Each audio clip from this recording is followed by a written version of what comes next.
Enti the ma jollof ye de stew base. Me chance ni de siso no so ahu. Na chance ni bi say maso mi dia say ga na siso no. O baby atwa. Ne ho ofese ni wura no ye ne ho akon no ne ho sisire ho so. Original mama betty.com ye wa horo bebre. Enti manwa kakrani. So ahu. Na wafa.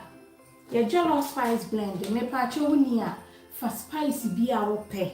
And two baby out to aqua shops ahora ye will be na African shops to do na ye will be.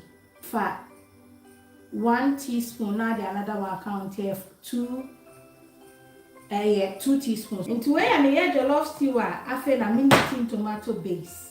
No what tomato paste na too. You say man. Na tin tomatoes in na enchi. We say back we enefa. Into nifenyi to 1.5. The leak in nemo. Uto leaks and a leak chat the eye green bit then the end of kitchen nafi when I will come.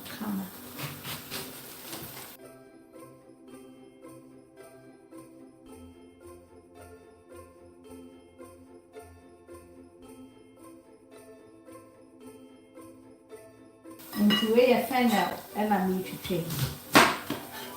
Fennel sham at say and kitty one any seed flavor into me patcho. Unia or Ghana fat and kitty count doing.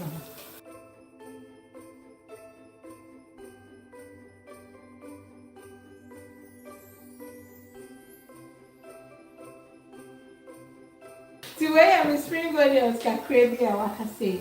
And away I'm a fresh sage. We were me herb cube e wo hono ma rosemary room and me de baba nti we me sage na wa ha e pa cho for this recipe nya abotre pepper two way feto ho ma me so ati aha ti afi na be fa garlic me garlic ni na wo nu won se me ye nyina me ni wo de me ye no hu nti fan set 12 ne bi so so won se bobo no e na ma fa enu ena kakadro fa kokomoti be mi so and I said obi akokomoti nkunti fa ne se me die ba akuni a be mi no ne fa so aha ni en fa ni bebre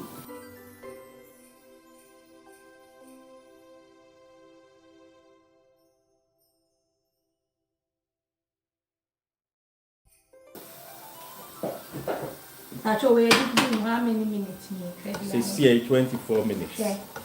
Into the can I say half an hour you're prepping with you so that you try gaining so ready to go. And in part say if I were today, not it if you chance him. Now come on out there.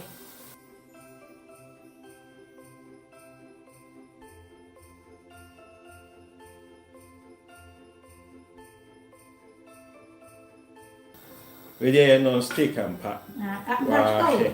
Send you munira. Pasheni. Any. And I be kuro me yo shishi. What do I have? Any. In Timpacha for 1 wa.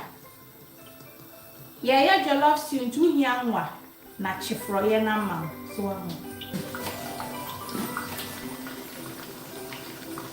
and any day so good. And after the me me be fiance a blend it and your mouth. Okay, because mama de me and semete. De bia wo ya ma o je nene nkofo. Na akakedro ne mraso. Now do garlic.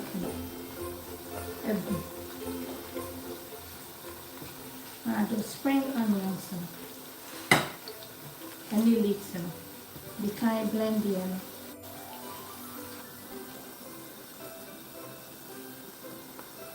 If I try macono, 1 tape and from macon chesty way be say be a the on pe macono, a be balancing the open macono, or near man be come which for jollof no bit me I answer. So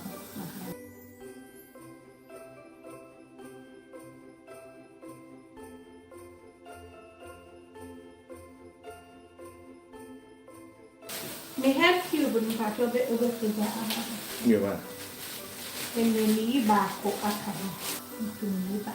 See.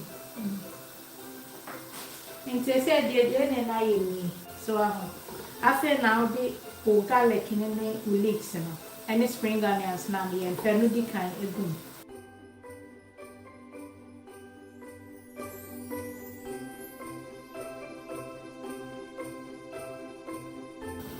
Into myself, a red onion.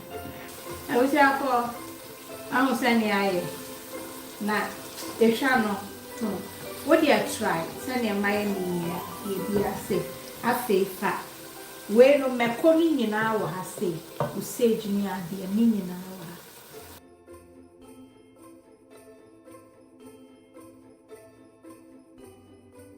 If I told me Jenny in the academy, so I'm a red one and I'm a blending in me.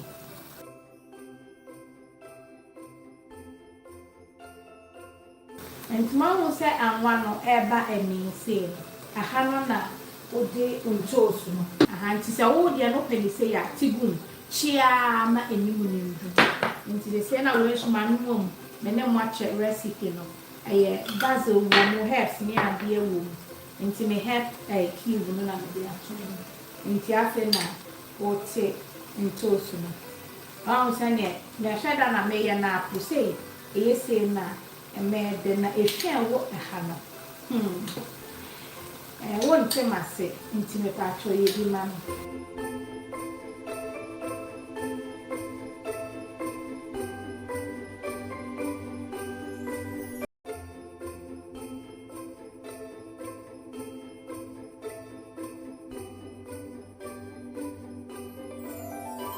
Now, for the near one woman, I have fresh in toast.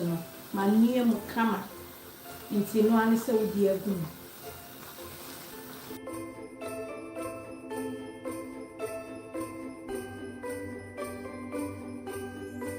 Now, what was a way I punching quite and maybe by a punching quite. I shall make come for your old plantain to free mouth. So wouldn't be that. Emma, moi, every hour quiet say two cups so. Oh, sugar level did I say, ain't you know, her alternative after the last mama. Is there any dear many deals plantain food? Oh, sister Brad. And Cohan son of Wabba, Mammy knew Ninko, near Nimbo, near uncle, ye fun naho. So I say, no more the American say, because they autumn plantain and can see hot because starch, you know, I dare be a cassiwa. A yet china, swallow, and none a starching on the womb. May come dear once the more can, delicious, almost a texture, a retaining a mouth. Salty, I say, wait me, I can see, but it is a brown rice, within the hotter, a fillet a bit better. But your chicken spice blend so in the Asian. Yapping and make up ABCDB, any a Jollof spice blend, and masade, a teaspoon of camel. Now fill the sugar spice blender and no me pacho faki 2 AB and no dinky 2 AB be half a teaspoon. You really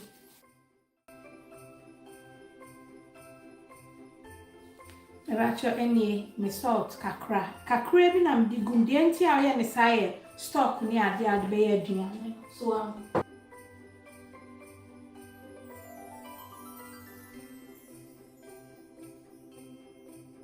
enti dia ma jollof ye de e stew base nemo so o hwe menso na o de o stock bi a o penti we no obi o ye vegetarian e betumi edi so enam bie nim aboa ho ade bie nim enti de odi fish no ti bia na de fish na aye de odi meat no aye de odi ebi obi ndi lamb no aye chicken so now we control our hase. That's right. Sumptuous. I am multi-purpose. That's right.